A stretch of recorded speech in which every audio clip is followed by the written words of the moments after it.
Common Senser. Thank you so much for joining us today. I'm Lydia Nicole, your Common Sense Mamita. If you haven't already done so, please go to my YouTube page and subscribe to Common Sense Mamita and hit the bell so you can get the notifications. Today, we have in the house one of these artists that when you see her, you hear her, your mouth just opens. Every time I would see her, she was like this light, and the Holy Spirit would just come out of her. It was just amazing. I was like, I need to know her. Please welcome Táta Vega. You've been on soundtracks. You did background. You've had your own hit records. You've done gospel. You have toured all over the world. You've sung with Andrae Crouch. Oh. You've also been on the road with Sir Elton John. Yeah. I just want to get all into it. Yes. But I want to start first with Táta Vega, the little girl. Where did you grow up at? Air Force. Oh. All over. But my favorite place was Panama. Wow. We would beg our dad to go to Albrook Air Force Base there. Now, you are half Puerto Rican. I'm Dominican, Puerto Rican, Italian, and Spanish. So how many of you traveled with when your dad was in the Air Force? How many children were there? It was three of us. Oh, okay. A brother and a sister. Every 2 to 4 years we moved. Wow. To Colorado Springs, San Antonio, Texas, Florida, Panama, Colorado, New York, Chicago. How difficult was that for you? It was okay. The only hard part was being the new kid. Oh, okay. Being the fat girl. Okay.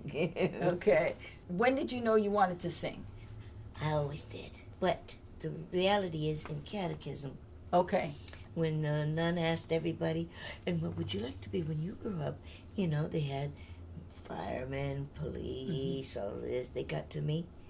I wanted to be an actress. And the whole place fell down laughing. It was hilarious to them that I would think that. But God uses the peculiar, the things that the world would think are silly. Mm-hmm. He uses those people to really surprise them. Mm-hmm. That hurt my feelings, but it made me even want it more. Show them. I'll show them. That's exactly. Now, when I look back, when you're a little kid, you don't know that. Do you remember the age the bug hit you? See, I thought everybody could sing. And I just wanted to go to California. I remember 8 years old, I told my dad, when I grow up, I'm going to California and I'm going to be an actress. You know, and it changed it from 21 to 17. So he gave me 16. He wrote a letter and allowed me to go. You were an emancipated youth at that point? He did that for me. Wow. Mm-hmm. But it happened in junior high. I loved my choir teacher so much. What state were you in at that time? We were in San Antonio, Texas. Okay. Remember transistors? Yes, absolutely. It had roots in my ear. Now I didn't even have to take it. I just went like this and it would stay in there. And at lunchtime I was up against the brick wall during lunch outside with one foot up against the thing, listening and singing. And when I opened my eyes, Lydia, there was a semicircle of kids throwing pennies, nickels, and dimes. And it was really cool. It meant a lot to me because I was the school weirdo. To myself, hippie. Mm-hmm. And that was like, okay, that means something. Man, I made some money during lunch. And it was weird, but it meant that they thought I was really good. So that's when I really started to be, I think it started to get real serious. Wow. And so you came to Los Angeles at 17? 16. At 16. And I turned 17 in hair. Wow. But I lived on the street, and I used to see, I'd met a fella in Florida, Richard Howard, and he led me to the Lord. But see, I didn't understand. I just had a crush on him. He was the nicest boy I ever met. he didn't treat me like, most people did. He really accepted me, and there was a love there. And he happened to play guitar. So we used to play Light My Fire by, Jose Feliciano. Yes. And he took me, and I got baptized in his friend's pool. And then they were coming out here. It was either Campus Crusades for Christ or one of the other ones. And they were going to be out here. So I told my dad, hey, Richard's going to be, he loved Richard. Richard's going to be out there with his brother. They were there waiting for me at the airport. Wow. They took me in their little convertible car, and they were going to go youth with a mission. Okay. They made one mistake. We went driving down Sunset Boulevard. Oh. And I said, fellas, thank you. This is my stop. Oh, my goodness. And they said, no, are you sure? Are you sure? Yep. So I was one of the many homeless kids, many runaways. We put together. I have no idea what happened to my dog tags. In the Air Force, you have your dog tags, wow. your military ID. I don't know what happened to my suitcase. Nothing. But I was on the corner of Sunset and Martel. Wow. There's a church. It's still there. The pastor passed a few years ago, but it has an enclosure. And so he would allow us to all sleep in there. Wow. Keep us safe. Wow. It was, and right across from there, on the same side, was a Pioneer Chicken. Yes, I remember that Pioneer Chicken when I first came to California. Yummy, where the girls, greasy and yummy and crunchy. It's where the girls would stand after the sun would set. I would sing on that corner, and wow. that's how I would make my spare change to buy food for myself. Wow. I would not advise that. No, not we today. We live in completely different times. Yes. And even back then, I got some horror stories that I won't tell you today that happened to me. Many bad things happened to me. But that didn't stop him from protecting me. Wow. And I had been in a band in Panama, in the base, with soldiers. They were all soldiers. We were a rock band. Wow. It was so cool. Wow. And one of them happened to live out here, and I kept in touch with him. And he introduced me to a girl that I really loved. Her name was Barbara Robinson. She was in a group called the Peanut Butter Conspiracy. Okay. I'm sure nobody's ever heard of it except for people my age, and even maybe not them. She applied for me to get an audition for Hair. Wow. Which was an amazing musical. Not like today. Yes. It was the Vietnam And where War. was it playing? Real. The Aquarius Theater. Oh, used to be called the Aquarius Theater. No, the Aquarius Nickelodeon. was on, It's yes. Nickelodeon. Yeah, on Sunset. Yes. Wow. And it was amazing. Oh my God, the people that Which I was met. actually across the street from Motown later on. Because the Motown building ended up moving 6464 to 6255. Where that thing on that, Vine, that like right off of sculpture Vine. is. Yeah. One day we were going by there, and there was a naked man climbing up on that thing. It was hilarious. So you did Hair. Yeah, and it was awesome. And I met Dobie Gray. Wow. Dobie Gray was a very famous singer back in the 60s, 70s. Give me the beat, boys, and free my soul. I want to get lost in your rock and roll and drift away. Yeah. And he said, hey, you know what? I'm going to be leaving Hair. I'm in a group called Pollution. And they're looking for a girl singer. You want to come in with me? I said, sure, Dobie. So we went and we did that. Wow. Dobie was the only one in that group that was stable. Wow. Yes, it was sex, drugs, and rock and roll, baby. And how long were you part of that group? Oh, Lord Jesus, too long. It was one of the best bands I'd ever been in, and it was during an amazing time, 60s. I'd say probably from 70, 71. By 71, I turned 18 with that band. Wow. It just was too much, too soon for somebody who was 17, but really more like 14. Wow. Very sheltered. Parents never had to talk with me. Really innocent. And I don't want to say dumb, naive. Just You were super naive. naive. Yeah, you weren't dumb. You were just. It was a whole different world. Yeah. And so you left that band, and then Earthquire, yes, made a complete turn away from all the sex, drugs, rock and roll. Although I love rock and roll to this day, and it was exciting. There, hey man, I partied like I ain't gonna lie, you know I really partied. Okay, Earthquire was an interesting time in my life. Short-lived. We were at either the Roxy or the Troubadour, where Berry Gordy happened to walk in. Wow. And he heard me. So he signed the whole group. We did an album, Earthquire, and we were waiting for our producer so we could do our next project. And we didn't know where he was. And Tom Wilson also produced Bob Dylan. Well, it turns out he was found in his apartment. He'd OD'd. Oh. Well, so Earthquire was left hanging, and so Motown decided to let them go and keep me in the shelf. Oh. So that's what my life was. But you got 2 albums from them. With one. Earthquire.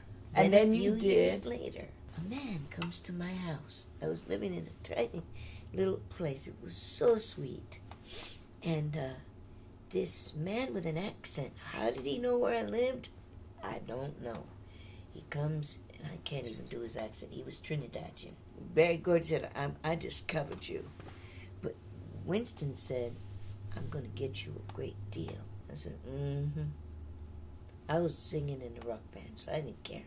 I don't know why I wasn't motivated to really, hey, I'm on Motown. I was, but it was like I was singing with a rock band. So until something happened, I did that for a living because I love music. One day he showed up and he said, I'm going to make records with you. I said, who are you? Who sent you? He said, you'll see. 1 year later, he came. I got a renegotiated deal, and we did 4 albums together. So Winston said and what's Winston's last name? Mosaic. Winston Mosaic. To this day, we're friends. Wow. And so Winston came knocking at your door and said, I'm really going to make some music with you. He said something like, I don't know if he said, I'm going to make you a star. That's not his style. But he was going to renegotiate a contract at Motown with me. So I didn't believe a thing he said. You now go back to Motown. Thought he was cute, though. And this guy is leading the charge. Yeah. And he gets Berry Gordy's sister involved. Iris was his sister? Iris Gordy? Niece. Or his niece? Yes. Okay, so Iris comes in. Iris. And what does she do for you? She taught me to go have my nails done because I was very natural. I was a hippie. I didn't shave anywhere. My legs or underarms. Oh, yes. And, here it's good for you. It takes up the stink, Yeah, no makeup. And then she started telling me, because when I was a teenager, I did the tails, did the makeup. My dad used to say, you got 4 eyebrows, because I'd put, makeup here. And then I just went completely the other way. And she said, no, honey, you need to look better, And I did. She took me to a nail salon. Wow. And that was the first time I had acrylic nails. Wow. It was the first time I ever had my nails done, period. And did she take you somewhere to get your makeup done? I just started doing it like I used to do it in my youth. Wow. And then on our album covers, they'd have their own incredible makeup artists. And I remember crying once because I thought they had put way too much makeup. And the guy said, don't worry, it's going to look natural. Because I wanted to look, I was so protesting, and sure enough, it looked like I hardly had any makeup on at all. Just right, perfect, Never said a thing after that. Wow. Yeah, they had clothes sometimes for me, a jacket. It was exciting. Wow. It really was. So during that phase of being at Motown, what did you, they taught you how to dress. What else did they teach you as an artist? Winston taught me to enunciate. He said, because you can be the most soulful person. But if nobody understands you, they can get they're not going to get the real. So he taught me how to enunciate. And we worked long hours. Sometimes we do from maybe 6 p.m. to 6 a.m. Wow. The last album we did like that. Winston would let me be part, like co-produce in a sense, although I didn't get that credit, and I don't care. It was just exciting when he'd say, okay, when you want that muted, you push this button. When you want something to come up, you push this fader. When you want it to come down, he made me a part of it. Wow. And part of the mixing. He was the only one besides my husband that ever did that. Did you get to write your own stuff on that album? There was one song called Come In Heaven, Earth Is Calling. Which is the best. I co-wrote on Totally Tata, my favorite all-time album ever. The album before that. Speed, Full Speed Full Ahead. Speed Ahead? Was that? Oh. Yes. You had Full Speed Ahead, then you had Totally Tata? Totally Tata. Or it could have been reversed, but that's how I discovered you. Was through those albums. During that time, you didn't see Latino artists. No. And so I was so...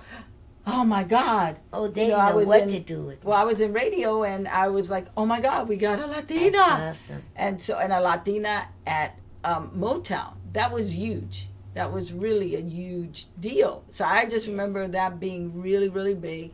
And Jesus Garber, who I loved, was at Motown during promotions. I was like, "Who is she? We need to know who she is." And we started playing when I was at KGFJ and Cute. And Heaven was the big one. And my gosh. And then there was a album, and then like not an anthology, but like a compilation album that you sang. They got so many now. Yeah, but that you sang on Motown, that you sang with, I don't remember. Al Johnson?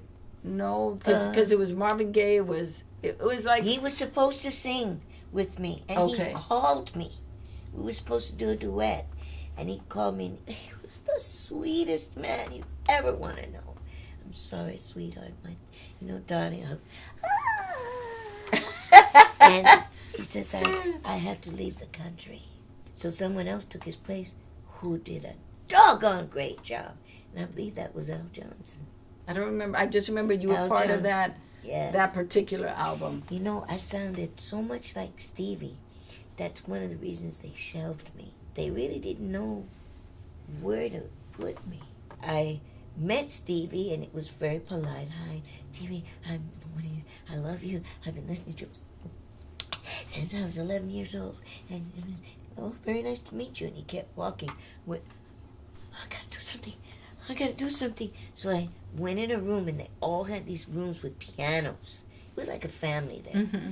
And the only few chords that I knew, that I'd made up a song, I started singing, and he came back. He said, "You sound like me." Yeah, baby. Big. That's the most huge compliment. Wow. Yeah. Wow. He was nice. Wow. Winston and Iris kept me away from politics. They which unfortunately happens in everything, churches included. So let's just be real. Yeah. And they kept me away from that. So I'm very grateful, because I didn't know all this stuff was going on behind my back. And we did those records. Sometimes Iris would be in there recording with me. But I really love Winston. Oh. And I really love Iris. And in fact, we're still friends, and with Iris's daughter, who is Carla Dawn. It was family. Oh. It was family. Then you left Motown, and I was there 11 years. Wow. And I wanted to do something other than disco. Shouldn't have done that, but I wanted to do Otis Redding, Talk of the Bay, which later on people started recording. All them old songs. Winston would say, they're old songs. I said, yeah, but not to the new kids. Right. To them, it's new. And so I left. I wasn't kicked out. Contract came time to renegotiate. And I decided not to. And then at that time, a new producer or some kind of person come in and I don't know. They came in and I decided, well, nobody was knocking on my door. So I decided to go back to Motown. Okay. It was too late. This new man said I was too fat, too old. My ship had come and gone, and I should consider another line of work. Oh my goodness. And that's when I fell into a terrible depression for several years. Wow. I flipped God off. I turned my back on him. I said, I don't believe in you anymore. Wow. It was stupid that I blamed him. It wasn't his fault. Yeah, but when you don't know, you don't know. Exactly. And when did you connect with Andrae Crouch? Not soon after. Wow. Yeah, because I met a fella, and we started living together, and I really loved this guy.